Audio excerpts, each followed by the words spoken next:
உங்கள் நண்பன் போலீஸ் ஸ்டேஷன்ல போர்டு எழுதி வச்சா மட்டும் போதாது, அத மக்கள் மனசுலயும் பதிய வைக்கணுங்கிறதா என்னுடைய ஆசை. சரியா சொல்லணும்னா மக்கள் நன்மைக்காக. காரணம், நமது உண்மையான எஜமானர்கள் மக்கள் தான். நாம மக்களுக்காக உழைக்கிறோம். ஆனா மக்கள் எப்பவுமே நம்மள விரோதிகளாத்தான் நினைக்கிறாங்க. காரணம், தப்பு நடக்காம தடுக்க வேண்டியவங்களே தப்பு பண்றவங்களுக்கு துணையா இருக்கிறதுனால. ஒரு சாதாரண கான்ஸ்டபிள் கூட தலையில தொப்பி வச்ச உடனே தன்னை கலெக்டர் நினைக்க ஆரம்பிச்சிடுறாரு. பவரை தவறா யூஸ் பண்றாரு. போலீஸ்காரன் கையில பவர் இருக்கிறது மக்களை அடக்கி ஒடுக்கிறதுக்காக இல்ல, பயமுறுத்துறதுக்காக இல்ல, மக்களுக்கு சேவை செய்யறதுக்காக. அத 100க்கு 90 பேர் மறந்துடுறாங்க.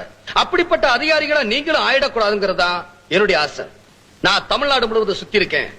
பல இடங்கள்ல போலீஸ்காரங்களை மக்கள் எவ்வளவு கேவலமா மதிக்கிறாங்க நினைச்சு வேதனைப்பட்டிருக்கேன். போலீஸ்காரங்களை பால் வண்டி வருதுன்னு சொல்றாங்க, குச்சி வருதுன்னு சொல்றாங்க, எலும்பு வருதுன்னு சொல்றாங்க, நாய் வருதுன்னு சொல்றாங்க, ஏன் மாமா வராருன்னு சொல்றாங்க. இதுக்கெல்லாம் காரணம், ராத்திரி 10 மணிக்கு பிராந்தி கடையை பூட்ட வேண்டிய நேரத்துல போலீஸ் வேனை கொண்டு போய் நிறுத்திக்கிட்டு 5-10 லஞ்சம் வாங்கினா எவன் போலீஸ மதிப்பான்? கள்ளச்சாராயம் காய்ச்சலையும் கிட்டே கை கட்டி நின்று காசு கேட்டா எவன் போலீஸ மதிப்பான்? குடிச்சிட்டு கலாட்டா பண்றவங்கள பிடிக்க போற போலீஸே குடிச்சிட்டு போனா மக்கள் எப்படி மதிப்பாங்க? அதே மாதிரி சில அதிகாரிகள் தப்பு பண்ணாலும் போலீஸ் டிபார்ட்மெண்டே சரியில்லைன்னு தான் மக்கள் சொல்லுவாங்க.